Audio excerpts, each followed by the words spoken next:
Alright,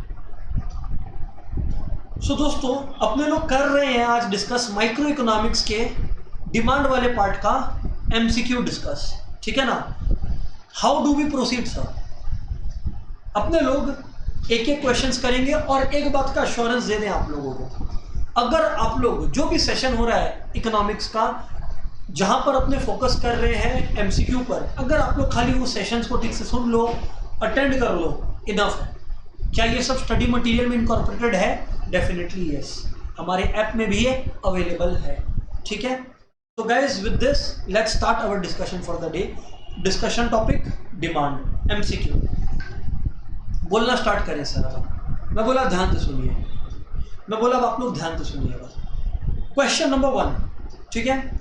which of the following is an example of complementary goods? Question number 1 asks us which of the following is an example of complementary goods. So guys अगर अपने से कोई पूछता है complementary goods का example, तो अपने लोग का आंसर क्या होगा? ध्यान से सुनना। कॉम्प्लीमेंट्री गुड्स मतलब जिसका रिलेशन हम साथ साथ है वाला है। हाँ, एक के साथ दूसरा हमेशा अपने खरीदना चाहेंगे, कॉम्प्लीमेंट्री गुड्स वो होते हैं दोस्तों। जी सर बिल्कुल। So my dear friends, if we talk about complementary goods, if we talk about complementary goods, ध्यान दीजिएगा आप लोग, टी एंड कॉफी नहीं, ये लोग क्या है? सब्सटीट्यूट है, कॉम्पीट कर रहे हैं आपस में। कोक एंड पेप्सी कॉम्पीट कर रहे हैं आपस में, राइस एंड व्हीट कॉम्पीट कर रहे हैं आपस में। सुनना है आप लोग, सुनना, एक एक करके बात को सुनना। जी सर बोलिए, हम लोग सुन रहे हैं। तो मतलब सर नन ऑफ दीज हो गया क्या? जी सर बिल्कुल नन ऑफ दीज हो गया। तो सर एक टेंडेंसी है स्टूडेंट्स का सोचने का कि सर कभी भी वैसा क्वेश्चन नहीं आ सकता जिसमें नन ऑफ दिस या ऑल ऑफ द अबव हो। वो टेंडेंसी लेकर मत चलेगा, मतलब don't be pre planned about anything. मैं यही एडवाइस करूंगा कि don't be pre planned about anything, ठीक है। जी सर। सो पहला question I will repeat, which of the following is complementary goods? Complementary goods वो होते हैं जिसमें हम साथ साथ है वाला रिलेशन है, और यहाँ पर वो रिलेशन किसी का नहीं है। ये सब कॉम्पिटिटिव है, हम दोनों है अलग अलग, हम दोनों है जुदा जुदा। टी और कॉफी भी कॉम्पीट कर रहे हैं, तो ये सब सब्सटीट्यूशन गुड्स के अंदर आ गए, कॉम्प्लीमेंट्री गुड्स के अंदर नहीं है, ठीक है ना। Okay sir. Guys next question, तो answer is none of this, ठीक है ना। ओके सर, एग्जाम में हम लोग को क्या मिलने वाला है? मैं आप लोगों को बता दूं गाइस, एग्जाम में जो है आप लोगों को OMR शीट्स मिलने वाले हैं। OMR शीट्स कैसे होते हैं? जनरली OMR शीट्स में कैसे होता है मैं आपको बता दूं। जैसे ऑप्शन ए है, बी है, सी है, डी है, तो जो आपका राइट ऑप्शन है ना, वो लोग प्रेफर करते हैं OMR शीट में पेंसिल, ठीक है ना, पेंसिल या black pen, depending upon what your school decides. आप लोगों को बस उस ऑप्शन पर, let's say D is the option, आप लोगों को प्रॉपरली शेड करना है। हल्का पेंसिल नहीं चलेगा, depending upon what your school में से। बट मैं आप लोगों को साथ साथ में सजेशंस भी दे रहा हूँ, बिकॉज हो पता चला अपने को आंसर आता है, we deserve full marks and then we are losing out on this technicalities. अपने वो नहीं कर सकते। सर आगे बात करें आप, the demand for normal goods, normal goods बोल दिया है, dash with an increase in income of the consumer. Sir normal goods क्या हुआ sir? My dear friends, normal goods का मतलब जैसे आप लोग समझ लीजिए, फॉर एग्जांपल अगर मैं दूं तो व्हाट शुड आई से, हाँ, नॉर्मल गुड्स के एग्जांपल के अंदर आप लोग ये कंसिडर कर सकते हो, क्लॉथ्स, कपड़े, ट्रैवल, आपका ट्रैवल प्लान्स। सर बात तो सही है। सो सर ये किस कैटेगरी के अंदर लाई करेगा? My dear friends, demand for normal goods increase करता है। ऑब्वियसली मैं बेसिक कपड़े खरीदूंगा अगर मेरा इनकम बढ़ता है, so the demand for normal goods increases, this is the correct answer, ठीक है ना। हाँ, अगर नॉर्मल गुड्स की जगह, अब ध्यान दो, अगर नॉर्मल गुड्स की जगह आप लोगों का इंफीरियर होता तो सर हम लोग लिखते हैं कि with the increase in income the demand for inferior good decreases, because मेरा अगर इनकम बढ़ गया है तो मैं क्या प्रेफर करूंगा? सर फिर अपन ये प्रेफर करेंगे, कि अपने लोग जो है rather than buying inferior goods we buy normal goods. So inferior का डिमांड गाइस हम लोग कम कर देंगे। बट यस, इधर पे क्वेश्चन नॉर्मल गुड्स का बोला है, बट इंफीरियर का पूछता तो आप लोग देखते इनकम इंक्रीजेस, डिमांड डिक्रीजेस, ठीक है ना। जी सर बिल्कुल। Increase in price of substitute goods leads to, pay attention, price of substitute goods बढ़ रहा है, लेट्स से टी का प्राइस बढ़ रहा है, तो कॉफी का क्या होगा? सर कॉफी का डिमांड बढ़ेगा। But let's see what they have asked us, क्या होगा? एक्सपेंशन, इंक्रीज, डिक्रीज और कॉन्ट्रैक्शन। मैंने कहा समझिए, स्मार्ट बनिए। आप लोगों को तो सबसे पहले एग्जाम में ये क्लियर रखना है कि जनाब एक्सपेंशन और कॉन्ट्रैक्शन तो आंसर ही नहीं हो सकता, बिकॉज एक्सपेंशन और कॉन्ट्रैक्शन किस वजह से होता है? सर किसी भी गुड्स का एक्सपेंशन और कॉन्ट्रैक्शन ड्यू टू, बिल्कुल सही कहा आप लोगों ने, सही सोचा आप लोगों ने जनाब, ड्यू टू ऑन प्राइस होता है। अरे यहां पर तो प्राइस ऑफ सब्स्टिट्यूट गुड्स में बदलाव है, ठीक है ना जी सर, बिल्कुल। पहला बात एलिमिनेट। अब इंक्रीज इन डिमांड या डिक्रीज इन डिमांड, अब आप लोग सोचो ना, अगर टी का प्राइस बढ़ रहा है तो टी का डिमांड कम हुआ तो कॉफी का डिमांड बढ़ेगा ना। So because of other factors price being the same, तो हमारा आंसर होगा increase in demand. So guys the answer is going to be increase in demand. अच्छा sir, let's move on. Okay, A B and C are 3 commodities, बढ़िया बात है। Where A and B are complementary, हम साथ साथ है, car petrol. Whereas A and C are substitutes, हम दोनों है अलग अलग, हम दोनों है जुदा जुदा। तो whereas A and C are substitutes with increase in price of commodity A, अगर कमोडिटी ए का प्राइस बढ़ता है, गाइस ध्यान देंगे अपने लोग, यहां पर क्या बोल रहे हैं, ए का प्राइस बढ़ गया, ए का प्राइस बढ़ गया। अपने लोग पहले से ही सोच लेंगे कि बी का क्या होगा बिफोर सीइंग द ऑप्शंस। देखो ए और बी कॉम्प्लीमेंट्री है, तो अगर गाइस ए का प्राइस बढ़ा तो ये बात तय है कि जो बी का डिमांड है वो कम होगा, और क्योंकि ए का प्राइस बढ़ा, सी उसका कंपटीशन है, सब्स्टिट्यूट है, ए का प्राइस बढ़ने से ए का डिमांड भी कम होगा। And therefore my dear friends, what will happen to C का demand? Yes, you people are correct, C का डिमांड बढ़ेगा जनाब। लेट्स सी कि अपने के पास ऑप्शन का है, तो अपना आंसर है D, demand for A will fall, B will fall and C will rise, ठीक है ना। लेट्स सी अब अपने लोग के पास ऑप्शंस कहां पे है, लेट्स सी अपने पास ऑप्शन कहां पे है, ध्यान से सुनिएगा। हाँ, लेट्स सी, ए का डिमांड घटा, बी का डिमांड घटा, demand for A and B will fall, whereas demand for C will rise. Exactly, we can see that happening. So guys, option अपना B है. We will choose option number B. So what is the correct answer? Option number B. What is the correct answer? Sir, correct answer is option number B. अच्छा sir, ये मामला है, मैंने कहा हाँ ये मामला है, मैंने कहा हाँ ये मामला है। सर आगे बढ़े आप। तो माय डियर फ्रेंड, आंसर क्या हो गया? Demand for A and B will fall, where demand for C will rise. Sir great, clear है सर। तो हाँ, ए और बी का डिमांड घट रहा है और सी का डिमांड बढ़ रहा है। सर क्लियर है, आगे बोले अब आप।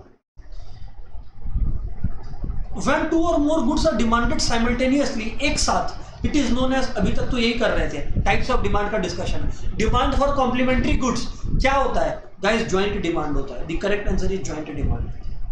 The correct answer is joint demand. Okay sir, आगे बात करें। There will be dash in the demand curve of cars with increase in price of petrol. पहले आपको रिलेशन सोचना है कार और पेट्रोल के बीच में। यस, आप लोग सही सोच रहे हो, car and petrol complementary goods है। अब जनाब जब आपने ये सोच लिया तो भाई प्राइस ऑफ पेट्रोल गाइस क्या हो रहा है? सर प्राइस ऑफ पेट्रोल बढ़ रहा है। तो माय डियर फ्रेंड्स, अगर प्राइस ऑफ पेट्रोल बढ़ रहा है, come on guys think of it, अगर प्राइस ऑफ पेट्रोल बढ़ रहा है तो क्वांटिटी ऑफ कार क्या होगा? पेट्रोल महंगा तो पेट्रोल का डिमांड तो ऑब्वियसली कम होने वाला है। अब guys, if people are buying less petrol, also they will start buying less cars because they are worried about the rising prices of petrol. So क्या होगा? क्वेश्चन क्या पूछा है? अच्छा देखो, डायरेक्टली नहीं पूछ रहा है, ये लोग पूछ रहा है राइटवर्ड शिफ्ट होगा, लेफ्टवर्ड शिफ्ट होगा, अपवर्ड मूवमेंट, डाउनवर्ड मूवमेंट। मैं बोला ध्यान से सुनना, dash in the demand of cars जब कुछ हुआ प्राइस ऑफ पेट्रोल को, तो यार सीधी सी बात है, अपवर्ड मूवमेंट डाउनवर्ड मूवमेंट नहीं हो सकता। Because guys movement along the same curve कब होता है? Guys movement along the same curve कब होता है? सर बिल्कुल सही कह रहे हो, movement along the same curve तब होता है जब on price of the commodity affect हो। यहां पे कार का प्राइस को थोड़ी कुछ हुआ। अपवर्ड और डाउनवर्ड मूवमेंट कब होता है? जब there is an affect on the, yes बिल्कुल सही, ऑन द ऑन प्राइस। तो यहां पर राइटवर्ड या लेफ्टवर्ड आंसर होगा। अब राइटवर्ड कब होता है? जब इंक्रीज होता है, लेफ्टवर्ड जब डिक्रीज होता है। आप लोग देखो, there will be dash in the demand curve of cars, क्योंकि पेट्रोल का कम हुआ तो इसका भी, कार्स का भी कम होगा। So guys there is going to be a leftward shift is the correct answer. और मैं आप लोग को यही ट्रिक सिखाना चाहता हूं कि आप लोग हमेशा ऐसे सोचें, आप लोग हमेशा ऐसे सोचें कि कुछ आंसर ऐसे होंगे जो आप लोग श्योर होंगे कि यार पॉसिबल ही नहीं है। जैसे मैंने अपवर्ड और डाउनवर्ड मूवमेंट को एलिमिनेट किया, क्योंकि मुझे पता है कि देखो कंसेप्ट का गेम है, मुझे पता है कि अपवर्ड और डाउनवर्ड मूवमेंट अपने तब लगाएंगे जब प्राइस, ऑन प्राइस इफेक्ट हो। कोई बाजू वाला कमोडिटी चाहे वो सब्स्टिट्यूट हो या कॉम्प्लीमेंट्री हो, उसका प्राइस इफेक्ट होना is also other factor, not the own price. So because of that shift will take place. Rightward अगर डिमांड बढ़ता है, लेफ्टवर्ड अगर डिमांड घटता है। So here demand will fall for cars, तो मैंने लेफ्टवर्ड शिफ्ट दिखाया। सर बात तो सही है आपका, सर लॉजिकल है बात। The demand curve for a commodity, और मैं आप लोग सभी को एडवाइस कर रहा हूं जो क्लास अटेंड कर रहे हैं, क्या कि आप लोग क्या करें, आप लोग अपने पास ना एक एक नंबर का रखें, और जितना भी हम लोग एमसीक्यू डिस्कस कर रहे हैं मार्क योर सेल्फ। जैसे फॉर एग्जांपल अभी तक 6 क्वेश्चन हो गए, तो आपने 6 में से 6 करेक्ट किया, 5 करेक्ट किया, कितना करेक्ट किया, that will enable you identify कि यार चल इस चैप्टर का एमसीक्यूज तो मेरा प्रिपेयर्ड है, अब हम इस चैप्टर को थोड़ा दिन रिवाइज नहीं भी करें तो चलेगा। You can move on guys, because अपने demand, elasticity, consumer equilibrium, production, cost, revenue, blah blah blah blah blah, हर टॉपिक को डिस्कस करने वाले हैं, मार्केट्स, सप्लाई, ठीक है जी sir. The demand curve for a commodity is generally drawn on the assumption that, let's see क्या बोलता है question. The demand curve for a commodity, एक डिमांड कर्व बन रहा है कमोडिटी का, किस अजम्पशन पे बन रहा है गाइस? नंबर 1 कि prices of substitute goods do not change, number 2 taste and preferences of the consumer remain the same, income of the consumer remains the same, और ऑल ऑफ दिस। मैं बोला ध्यान से सुनना, the demand for a commodity is generally drawn on the assumption that, demand curve is drawn on the assumption, मतलब assumptions of demand curve पूछ रहा है कि prices of substitute do not change, taste and preferences remain the same, income remain the same। अरे जनाब all of this, क्योंकि आपको याद होगा हम लोग लॉ ऑफ डिमांड में क्या पढ़े थे कि जब अपने लोग लॉ ऑफ डिमांड में ये पढ़े थे कि मान लीजिए अपने लोग को एक डिमांड कर्व बनाना है, डाउनवर्ड स्लोपिंग डिमांड कर्व होता है, तो अपने लोग जब प्राइस और क्वांटिटी के बीच में गाइस रिलेशन एस्टैब्लिश करते हैं, so what all did we study? We study कि देयर इज इनवर्स रिलेशनशिप, और गाइस क्योंकि इनवर्स रिलेशनशिप है तो other factors are assume to be constant, तो जितने भी फैक्टर्स होंगे guys except the own price of the commodity will be constant, तो यहां पर सारे फैक्टर्स ही करेक्ट आंसर है, all of them will remain the same, so all of this is the answer correct, ठीक है जी sir. Which of the following, आप लोग देखें आप लोग को कितना मार्क्स आ रहा है as you speak, as you answer this questions, हर क्वेश्चन का 1 mark. Which of this is not an example of substitute good? Question में ध्यान देना, अपने लोग ना जोश जोश में कभी कभी पढ़ लेते हैं example of substitute goods, question पूछा है नॉट एन एग्जाम्पल, सब्स्टिट्यूट नहीं है। देखो भैया टी एंड कॉफी तो सब्स्टिट्यूट है, कोक और पेप्सी भी सब्स्टिट्यूट है, इंक और बॉल पेन ये भी सब्स्टिट्यूट है, तो सर हमें आंसर मिल गया। मैंने कहा क्या सर? ब्रेड एंड बटर, मैंने कहा मुबारक हो, सही आंसर है। क्यों? क्योंकि ऐसा कभी नहीं होगा कि क्या मैं ब्रेड खाऊंगा या बटर खाऊंगा, सिर्फ बटर निकाल के खा रहे हैं ब्रेड की जगह, ऐसा नहीं है, ब्रेड के ऊपर लगा के बटर खाते हैं। सर क्लियर है? So guys what we have understood, the fact that we have understood is कि tea and coffee is not correct, Coke Pepsi competition है ये लोग यार। ऐसा सोचो ना सब्स्टिट्यूट में हम इसकी जगह ये करें तो चलेगा क्या? हाँ टी की जगह कॉफी पिए तो चलेगा, कोक की जगह पेप्सी पिए तो चलेगा, इंक पेन की जगह बॉल पेन करे तो चलेगा, पर ब्रेड की जगह बटर खाएगा तो नहीं चलेगा। They are required together. हाँ तो कॉम्प्लीमेंट्री बोलता, ये लोग कॉम्प्लीमेंट्री एक्चुअली, और यही पूछा गया था कि not an example of substitute goods. Sir आगे बताओ, law of demand states the dash relationship between price and quantity demanded. Obviously price and quantity के बीच में इनवर्स रिलेशनशिप है कि जब प्राइस बढ़ता ऑन प्राइस तो क्वांटिटी घटता है and vice versa. So sir तब तो हमारा आंसर जो है इनवर्स रिलेशनशिप होना चाहिए। मैंने कहा डेफिनेटली यस, और डेफिनेटली है यस। सर आगे बात करो सर, अब मैं बोला नेक्स्ट पे ध्यान देते हैं। Expansion in demand, expansion in demand leads to what? जब गाइस डिमांड एक्सपेंड होता है तो क्या होगा समझना। एक्सपेंशन वर्ड यूज किया है इन्होंने, एक्सपेंशन वर्ड, लुक केयरफुली, गलत सोचोगे गलत आंसर आएगा। इंक्रीज इन डिमांड नहीं बोला है, एक्सपेंशन इन डिमांड बोला है। एक्सपेंशन और कॉन्ट्रैक्शन गाइस ओन प्राइस की वजह से होता है। एक्सपेंशन के केस में क्या होता है? Downward movement along the same curve. तो आंसर इज दिस। स्टूडेंट्स लोग क्या करते हैं, कुछ लोग राइटवर्ड लिखते हैं, गलत। राइटवर्ड तो तब आंसर है जब इंक्रीज इन डिमांड हो, मतलब ड्यू टू अदर फैक्टर्स हो, ओन प्राइस रिमेनिंग कांस्टेंट हो, तो ये नहीं हो सकता। दूसरा जवाब, जब जनाब एक्सपेंड हो रहा है डिमांड तब बढ़ रहा है डिमांड। स्टूडेंट्स लोग लिख देते हैं upward movement along the curve, गलत। अपवर्ड मूवमेंट तब होता है जब देयर इज अ कॉन्ट्रैक्शन। अब आप लोगों को मैं एग्जांपल के साथ, मतलब डायग्राम के साथ दिखा भी देता हूं। देखो देखो आप लोग बात को, ठीक है फ्रेंड्स, आप लोग देखो, ये है आप लोग का, है ना जी सर। अब अगर अपन लिखें यहाँ पर प्राइस और यहाँ पर क्वांटिटी, सोचना आप लोग बात को, प्राइस P1 है, बेसी है, क्वांटिटी Q1 है, प्राइस P2 हुआ, क्वांटिटी Q2 हुआ, तो गाइस पहले इंटरसेक्शन यहाँ था, अब यहाँ हुआ, clear cut case of downward movement दिखाई पड़ रहा है, clear cut case of downward movement दिखाई पड़ रहा है, रट्टाबाजी वाला तो कोई बात ही नहीं है गाइस। सर बिल्कुल सही कहा आपने। सो माय डियर फ्रेंड्स, हमारा जो आंसर है वो हम लोगों ने डाउनवर्ड मूवमेंट सही ट्रेस किया। तो गाइस हम लोगों ने अभी तक 10 क्वेश्चंस कर लिए, ठीक है गाइस, हम लोगों ने अभी तक 10 क्वेश्चंस कर लिए। होपफुली आप लोगों का 10 में से 10 आया हो, नहीं आया है so there is a conceptual error which we are going to discuss with every student in the end of this class and solve the same। पर अभी अपने लोग थोड़ा सा और MCQs प्रैक्टिस करते हैं ना, we are in that MCQ mode, chapter wise MCQ है। which one of this is a determinant of individual demand, याद रखना individual demand लिखा हुआ है, market demand नहीं लिखा हुआ है। individual demand, size and composition of population। देखो यार, size and composition of the population तब यूज होता है अपने लोग का जब मार्केट हो, क्योंकि देखो ना यहाँ पर हम लोग लार्ज कंज्यूमर्स के बारे में बात कर रहे हैं, इंडिविजुअल के बारे में नहीं। तो it is a factor affecting market demand, not individual demand. मैं इसको छोड़ दूंगा।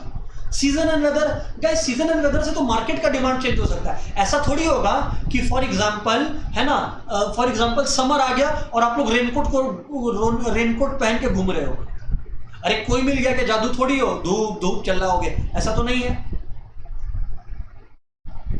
तो इसका मतलब सीजन एंड वेदर भी मार्केट डिमांड के अंदर आ गया, बिकॉज सभी का डिमांड चेंज होता है, एक इंडिविजुअल का नहीं। क्वेश्चन इंडिविजुअल डिमांड पूछा, guys a tricky question, I tell you, one of the trickiest questions till now, मतलब 11th क्वेश्चन तक।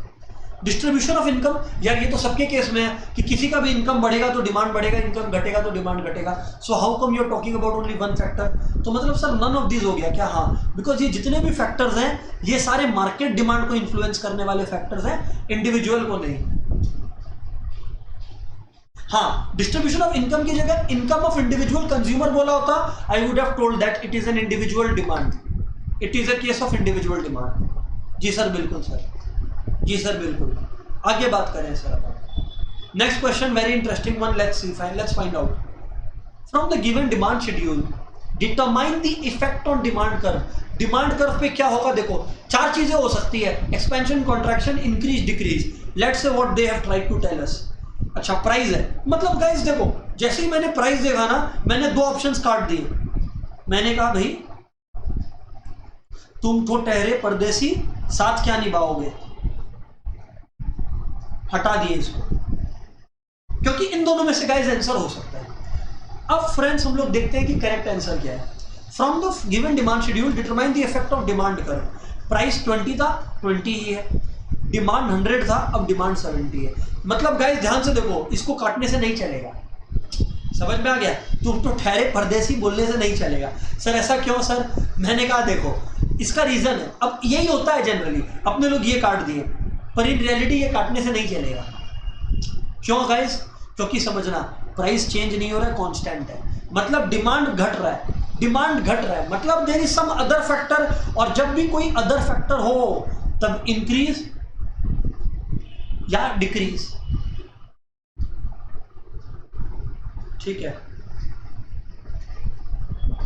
अच्छा इसके लिए मैंने पता है गाना भी अभी कंपोज किया है, मतलब ऐसे मेरे को गाना तो नहीं आता, फिर भी मैं बोलता हूं कि ऐसा है, क्या है, जब भी मैं अदर फैक्टर देखूं मेरा दिल दीवाना बोले राइटवर्ड ले ले या लेफ्टवर्ड ले ले। याद रखना अपवर्ड या डाउनवर्ड मत लेना गाइस, अपवर्ड और डाउनवर्ड ओन प्राइस की वजह से होता है, यहाँ पे ओन प्राइस कांस्टेंट है, डिमांड घट रहा है मतलब लेफ्टवर्ड ले ले, लेफ्टवर्ड शिफ्ट, डिमांड घट रहा है ना, leftward shift because of other factor. अरे सर आपको कैसे पता अदर फैक्टर? अरे जनाब प्राइस कांस्टेंट है फिर भी डिमांड कम हो रहा है, तो कोई और फैक्टर तो प्ले में है ना।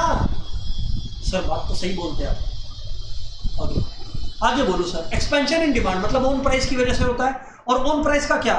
Fall in own price of the commodity. तो गाइज ये सही आंसर है, इसमें तो मैं कहीं और देखूंगा नहीं, बस याद रखना fall in price of the given commodity होना चाहिए। सब्स्टिट्यूट कॉम्प्लीमेंट्री की वजह से राइटवर्ड और लेफ्टवर्ड शिफ्ट होता है गाइज, एक्सपेंशन और कॉन्ट्रैक्शन नहीं होता। Be you know very strict with the logic. Okay sir बोले बताएं, आगे बात करें आप। मैं बोला ध्यान दो। Number 14 there is a sudden change in climatic condition, सूरज हुआ मध्यम, आगे देखते हैं क्या हुआ। There is a sudden change in climatic condition resulting in hot weather, ठीक। Assuming no change in the price of cold drink, अच्छा कोल्ड ड्रिंक का प्राइस नहीं बदला, इट विल लीड टू, अच्छा अच्छा अच्छा अच्छा, क्या स्मार्ट क्वेश्चन है, मजा आ गया ये क्वेश्चन में। क्या है स्मार्ट क्वेश्चन सर, इसमें स्मार्टनेस क्या है? मैंने कहा इन लोगों ने आपको बता दिया कि वेदर गर्म है, मतलब कोल्ड ड्रिंक का डिमांड बढ़ेगा, पर क्यों बढ़ेगा? अब दो चीजें हो सकती है, क्या तो एक्सपेंशन या तो इंक्रीज, मतलब राइटवर्ड शिफ्ट। आप लोग अगर बुद्धि लगाओ तो इन्होंने कहा no change in price of cold drink, मतलब own price constant, other factor like seasons and climates. So guys अगर सीजन्स एंड क्लाइमेट्स एक फैक्टर है, वो तो अदर फैक्टर है, उसकी वजह से डिमांड क्या हो रहा है, इंक्रीज हो रहा है। So guys there will be a rightward shift, there will be a rightward shift of the market demand curve. Market word इसलिए यहां पर यूज हुआ हुआ obviously because it will influence everybody. ऐसा नहीं है कि आप कोल्ड ड्रिंक पकड़ रहे हो और आपका दोस्त जाके गर्मा गर्म चाय पी रहा है, मतलब पी सकता है, बट देन जनरली मार्केट में कोल्ड ड्रिंक्स का डिमांड बढ़ेगा हॉट वेदर में। आगे बात करते हैं sir. A movement along the demand curve for the soft drinks is best described as movement along the demand curve. Along the demand curve is best described as increase in demand, decrease in demand, change in quantity demanded or change in demand. Oh my God, such an amazing question, guys. मैंने आप लोग को बताया था movement versus shift में कि movement को हम लोग चेंज इन क्वांटिटी डिमांडेड भी बोलते हैं, शिफ्ट को चेंज इन डिमांड भी बोलते हैं। अगर इंग्लिश पढ़ते हो आप लोग तो इंग्लिश के अंदर दोनों सेम है, चेंज इन क्वांटिटी डिमांडेड और चेंज इन डिमांड। इकोनॉमिक्स के अंदर मूवमेंट का मतलब due to own price, shift मतलब due to fact other than own price. So friends we will have to be very smart with that. अच्छा sir, so इसका मतलब the right answer is what guys? Yes, बिल्कुल सही कहा आप लोगों ने, the right answer is change in quantity demanded. Clear sir, आगे बोलिए सर। अब if more is demanded at the same price, if more is demanded at same price or same quantity at higher price, this fact of demand is known as, अच्छा question है, interesting चीज देखो आप लोग, more is demanded eight same price, बस इतना मेरे लिए इनफ है। अगर और मांगा जा रहा है सेम प्राइस पर तो मतलब इंक्रीज इन डिमांड है ना, price not changing, still demand rising, increase. Oh, अगर प्राइस की वजह से होता तो एक्सटेंशन बोलता मैं। सर मामला क्लियर है। Cross demand, guys cross demand आप लोग को बताया हुआ है। क्रॉस डिमांड का मतलब है जैसे हम लोग कार पेट्रोल दो अलग अलग कमोडिटीज का इलास्टिसिटी को स्टडी कर रहे होते हैं तब, तो सर क्रॉस डिमांड के अंदर अब क्या लिखा हुआ है देखते हैं। State the relationship between demand of a given commodity and price of related goods. Demand and income नहीं, इसको तो इनकम इलास्टिसिटी बोलते हैं। Demand of given commodity and taste and preferences, इसका कोई कंसेप्ट ही नहीं है, तो मतलब आंसर यही सही है, demand of given commodity and price of related commodities. क्योंकि गाइस सीधी सी बात है ना, कार पेट्रोल टी कॉफी इसको बोलते हैं cross goods. So this is the correct answer, cross demand या cross demand elasticity. Oh sir, बात तो क्लियर है आपका। नेक्स्ट पॉइंट बताओ सर अब, which of this is not an assumption of law of demand. Let's see, price of substitute good do not change, ये तो है अजम्पशन। जो भी फैक्टर्स कांस्टेंट करता है वो तो अजम्पशन होता ही है, ये है अजम्पशन। इनकम रिमेन सेम, ये भी है। There is no change in taste and preference of consumption, ये भी है अजम्पशन। लेकिन गाइस यहाँ पे फंस जाओगे आप। 18, price of the commodities does not change, गलत। तब फिर लॉ ऑफ डिमांड क्या हुआ?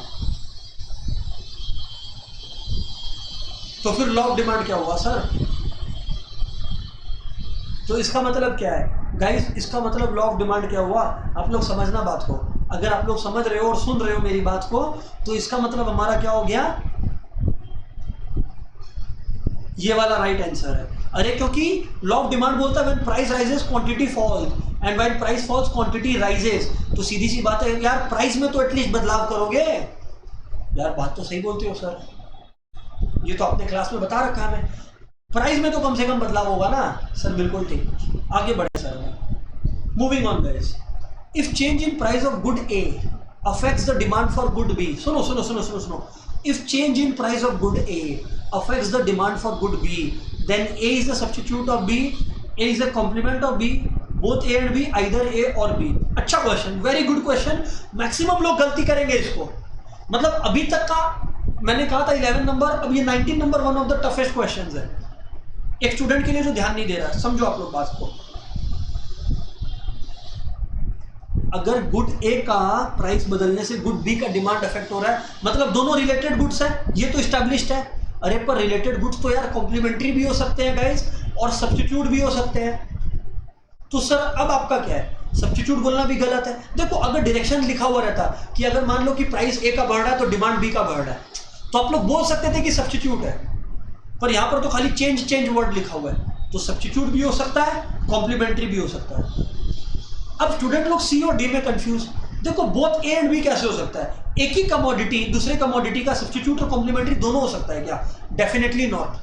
क्या तो कॉम्प्लीमेंट्री होगा या सब्स्टिट्यूट होगा। So guys the right answer is this, either A और बी। मतलब क्या तो सब्स्टिट्यूट है या कॉम्प्लीमेंट है, तभी तो ए के बदलने से बी का बदलाव हो रहा है। हाँ अगर डायरेक्शन देता कि ए बढ़ रहा है बी घट रहा है तो मैं सीधा कॉम्प्लीमेंट लिख दिया था, but here that's not happening.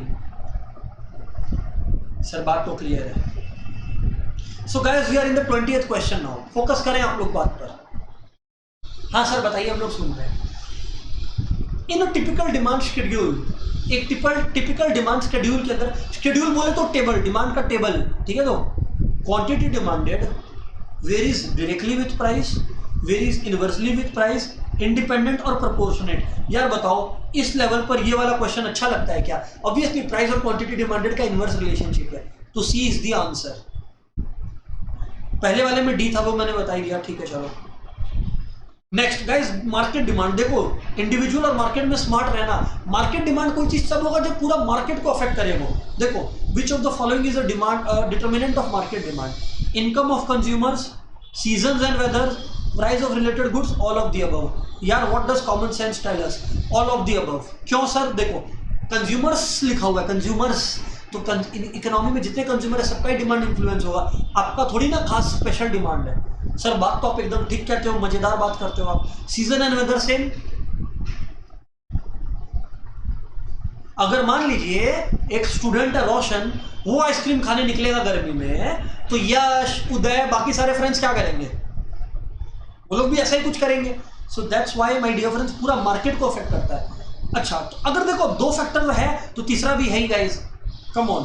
So all of the above. MCQ का फंडा बता रहा हूं मैं। Which of the following factors will lead to a leftward shift in demand curve? मतलब कौन सा ऐसा फैक्टर है जिसकी वजह से जो डिमांड कर्व है वो लेफ्टवर्ड शिफ्ट होगा? सुनो सुनो सुनो सुनो, which of the following factors will lead to a leftward shift in demand curve? मतलब ये है, ये डिमांड कर्व है तो guys leftward shift. Toy toy.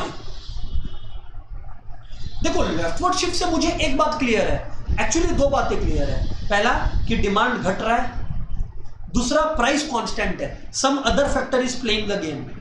Let's see what other factor it can be. Which of the following factor lead to a leftward shift in demand curve? Let's see. Increase in income in case of inferior goods, increase in income in case of normal goods, increase in population और leftward shift in demand curve. मस्त है ना question? जी sir बिल्कुल। Sir अब आप answer बताइए। मैंने बोला देखो ये कैसा बात हुआ कि leftward shift in demand curve is because of leftward shift in demand curve. Sir ऐसा हो ही नहीं सकता, काट दो। इंक्रीज इन पॉपुलेशन से तो जनाब डिमांड बढ़ेगा, काट दो। Increase in income of normal goods, हम लोग ऊपर में पढ़े थे first question if I believe कि नॉर्मल गुड्स का इनकम बढ़ेगा, मतलब इनकम अगर हमारा बढ़ेगा तो नॉर्मल गुड्स जैसे कपड़ा या tourism, our demand will rise for that. So ये भी नहीं हो सकता because they are asking about leftward. So yes ये है। और मैंने आपको तब भी बताया था कि अगर इंफीरियर गुड्स के केस में आपका इनकम बढ़ता है तो आप इंफीरियर गुड्स खरीदना कम कर दोगे ना। अब आपको चाहिए लाइफ में इज्जत, और वो कैसे आएगा? नॉर्मल गुड्स खरीद के। ओह तो इंफीरियर गुड्स का डिमांड कम हुआ, देयरफॉर लेफ्टवर्ड शिफ्ट। समझ रहे हो? MCQs can challenge you conceptually. जो कंसेप्चुअली स्ट्रांग है ना उसका कोई भी एमसीक्यू दे दो उसको दुनिया से उठा के, that person is gonna strike full marks. आगे बोलिए sir. Decrease in price of complementary goods. देखो कॉम्प्लीमेंट्री गुड्स मतलब हम साथ साथ है, तो मतलब अगर पेट्रोल का प्राइस घटा तो पेट्रोल का डिमांड भी बढ़ेगा और कार का डिमांड भी बढ़ेगा। ऐसा मैंने सोच लिया, अब क्वेश्चन क्या बोला मुझे नहीं पता, let's see. Upward movement, downward movement, rightward shift, leftward shift. मैंने बोला देखो भैया,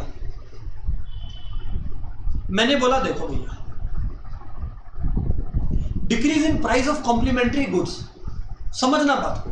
हाँ सर बताइए, हम लोग सुन रहे हैं बात को। मैंने बोला अगर कॉम्प्लीमेंट्री गुड्स में बदलाव आया है, हम लोग को तो इंपैक्ट कॉम्प्लीमेंट्री गुड्स पे देखना है, तो अपवर्ड और डाउनवर्ड मूवमेंट हटा दो।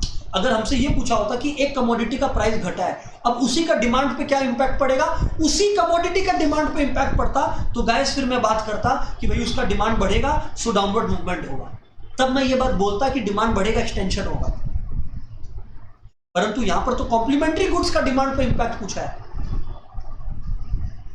डिमांड बढ़ेगा, and therefore guys rightward shift in the demand curve is your right answer. For those of you who have been doing very well till now, जो correct हो अभी तक, आप समझ लो कि आप लोग अभी बहुत सही कर रहे हो। चलिए आगे बढ़ते हैं। If the good X rises and leads to fall in demand for good Y, देखो रिलेटेड है, और यहां पर डायरेक्शन दिया हुआ है। लास्ट क्वेश्चन में क्या था, चेंज, तो हम लोगों ने आइदर ए और बी किया था, याद आ रहा है। यहां बोला है कि एक्स का प्राइस बढ़ रहा है और वाई, यहां पर भी ध्यान से देखना, if the good X rises, मतलब अगर एक्स का डिमांड बढ़ रहा है तो डिमांड फॉर वाई घट रहा है, इसका मतलब कहीं ना कहीं दोनों का कंपटीशन चल रहा है आपस में। और सर अगर दोनों का कंपटीशन चल रहा है आपस में, अच्छा सुनो, नहीं एक बात और समझना हम लोग, यहाँ पे प्राइस बोला है कि नहीं, ध्यान से सुनना। If the good X rises and it leads to a fall in demand for good Y, देखो ध्यान से सुनना, अगर एक्स का डिमांड, यहां पर दो बातें हो सकती है, बहुत ही स्मार्ट क्वेश्चन है गाइस, सुन लेना, मैं कंप्लीट भी कर देता हूं। इफ द गुड में, ये जो गुड एक्स का क्या राइज हो रहा है, क्या गुड एक्स का प्राइस राइज हो रहा है या गुड एक्स का क्वांटिटी राइज हो रहा है, गाइस समझ लो। अगर गुड एक्स का प्राइस राइज हो रहा है और आप लोग को यही अज्यूम करना है कि price of good X rise हो रहा है और quantity of good Y fall हो रहा है, अज्यूम यही करना है, तो फ्रेंड्स याद रखना कि इसका मतलब दे आर कॉम्प्लीमेंट्री गुड्स, एक का प्राइस बढ़ रहा है तो दोनों का डिमांड घटेगा। पर यहीं पर अगर बोल रहा होता, सुनना, हालांकि यहाँ अगर कभी भी क्वांटिटी के बारे में बात कर रहा होगा तो दे विल स्टेट इट, कुछ नहीं बोला मतलब प्राइस का बात कर रहा है। अब guys look at the second question, अगर मान लो क्वेश्चन में बोलता if the quantity of good X rises and falling and results in fall of quantity of good Y, तब दोनों सब्स्टिट्यूट होते हैं। टी कॉफी, टी लोग पीना चालू किए तो कॉफी कम कर दी, पर यहां पर हम लोग अज्यूम करके क्या चल रहे हैं कि प्राइस है, और यही अज्यूम करना है अपने एग्जाम में। और प्राइस ऑफ एक्स बढ़ रहा है और क्वांटिटी ऑफ वाई घट रहा है, तो कॉमन सेंस टेल्स अस कि ये कॉम्प्लीमेंट्री गुड्स है। सर बिल्कुल ठीक। नेक्स्ट क्या है, market demand is obtained by dash summation of individual demand curve. हाँ, मार्केट डिमांड कर्व तो हम लोग को मिलता है जब हम लोग ऐड करते हैं समेशन, मतलब इंडिविजुअल डिमांड कर्व्स को। कैसा summation, vertical, horizontal, both, neither. मैंने बोला यार ये कमाल की बात है, आप लोग इसको इस तरह से याद रखना, ये एक इंडिविजुअल डिमांड कर्व, ये एक इंडिविजुअल डिमांड कर्व, ये ऐसा है, ये ऐसा है, तो आप लोग का जो मार्केट डिमांड कर्व है वो ऐसा बनता है। अगर आप लोग गाइस ध्यान से देखो तो आप लोग अलग सेम प्राइस रखते हो, बस डिमांड चेंज करते हो। So there is a horizontal summation going on, there is a horizontal summation going on guys, क्योंकि प्राइस सेम रहता है तीनों के लेवल पे, क्वांटिटी अलग अलग ट्रेस करते हैं, तो याद रखना horizontal summation. Very tough question, can make mistake और most of you will make mistake, can नहीं विल, तो याद रखना the answer is horizontal summation. Sir बात तो क्लियर है सर। सेटेलिस पेरिबस का क्या मतलब होता है, अरे इसमें टाइम वेस्ट करेंगे क्या, अदर फैक्टर्स रिमेनिंग कांस्टेंट, और क्या जनाब। सर बात तो आपने सही कहा, सेटेलिस पेरिबस का मतलब अदर फैक्टर्स रिमेनिंग कांस्टेंट, ठीक है, तो जी सर बिल्कुल। आगे देखते हैं गाइस नेक्स्ट क्वेश्चन क्या हमसे पूछा जा रहा है ना। नंबर 27 देखें आप लोग, an increase in the real income of a consumer, an increase in the real income of a consumer induces him to buy more of a commodity, okay, whose price has fallen. अच्छा, increase in real income of the consumer, देखो देखो देखो, real income बोल रहा है, nominal नहीं, real, real मतलब purchasing power, induces him to buy more of a commodity whose price has fallen. This is known as income effect, guys. इसको क्या बोलते हैं अपन, इसको गाइस अपने बोलते हैं इनकम इफेक्ट, क्योंकि अपने पढ़े थे इनकम इफेक्ट क्या होता है कि जब एक कंज्यूमर का नॉमिनल इनकम सेम रह सकता है, जैसे मान लो दो लोगों का इनकम सेम है, नॉमिनल इनकम सेम है, पर ये जो पर्सन ए है जहां रहता है वहां पर प्रोडक्ट का प्राइस है 5 रुपीज, पर्सन बी जहां रहता है वहां 10 है, तो ए उस प्रोडक्ट को कितना खरीद पाएगा अपना इनकम से? 1000। जबकि बी कितना खरीद पाएगा? जबकि बी कितना खरीद पाएगा गाइस? बिल्कुल सही बोलते हो आप लोग। एक मिनट, यहाँ पर होगा 2000, ए खरीद पाएगा 2000, जबकि बी खरीद पाएगा गाइस 1000। तो ए का परचेजिंग पावर ज्यादा है, that is the income effect. So yes, income effect is the right answer. Clear है सर बच्चों? Moving on guys, look at the discussion. क्या है next question? Expansion of demand is associated with, मतलब expansion और demand के दरमियान क्या होता है अपने वो डिस्कस कर रहे हैं। एक्सपेंशन ऑफ डिमांड है गाइस, मतलब ऑन प्राइस की वजह से ऑन प्राइस कम हुआ, डिमांड बढ़ा है। फॉल इन प्राइस राइज, नहीं गलत, fall in price rise in quantity demanded, ये सही है ना। प्राइस घटा क्वांटिटी बढ़ा, ये सही है, बाकी सब गड़बड़ है। सही सर, सही। आगे बोले सर अब आप, मैंने बोला ध्यान से सुनना। 29, लेट्स सी, एक्स और वाई गाइस कॉम्प्लीमेंट्री है, बढ़िया बात। Then the increase in price of X, देखो प्राइस ऑफ एक्स बढ़ा तो क्वांटिटी ऑफ वाई भी घटेगा और क्वांटिटी ऑफ एक्स भी घटेगा, तो डिमांड फॉर ये एंड वाई विल इंक्रीज। गलत, गलत, दोनों का इंक्रीज नहीं होगा, दोनों का घटेगा guys. So D is the answer, demand of X and Y will, एक मिनट, इंक्रीज कैसे? If X and Y then increase in the price of X leads to demand of decrease. अच्छा, यहाँ पर देखो मिसप्रिंट है, ये इंक्रीज है तो यहाँ पर ये डिक्रीज होगा गाइस। बड़े बड़े शहरों में छोटी छोटी बातें होती रहती है। अगर कल मान लो आप लोग बोर्ड में बैठे हो और ऐसा हो जाता है तो फिर आपको फुल मार्क्स मिलेगा फॉर अ रॉन्ग क्वेश्चन। यहां पर तो मैं ठीक कर सकता हूं, ठीक है। So demand for X and Y will decrease. Oh, so X और वाई का जो डिमांड है वो डिक्रीज होगा। आप लोग ये मत सोचना गाइस कि ये जो क्वेश्चन है इसमें मुझसे गलती हुई थी, मैंने जानबूझ के गलती की थी, जिससे आप लोगों को है ना समझ में आए कि रियल लाइफ एग्जाम में आपको क्या क्या सिचुएशन फेस करना पड़ता है।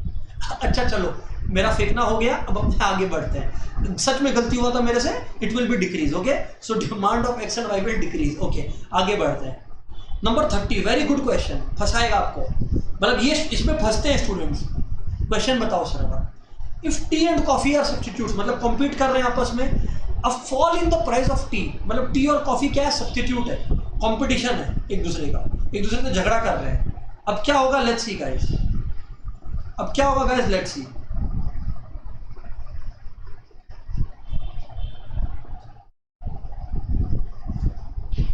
सर आगे बोले sir, if tea and coffee are substitutes, अब fall in the price of tea, देखो सोच लो पहले, अगर टी का प्राइस घटा तो टी का डिमांड बढ़ेगा और कॉफी का डिमांड घटेगा। आप ऐसे सोच लो, ऐसे प्री एनालाइज कर लो। अब आप लोग देख लो क्या ऑप्शन है। Leads to rise in demand for tea, tea का डिमांड राइज होगा, हाँ सही है, मतलब ये तो सही है। Fall in demand of tea, ये गलत है, हटाओ इसको। Fall in demand for coffee, हाँ, क्योंकि लोग टी पीना चालू कर देंगे, तो fall in demand for coffee होगा, ये भी सही। Rise in demand for coffee नहीं, तो मतलब ऑप्शन नंबर कौन कौन सा सही है?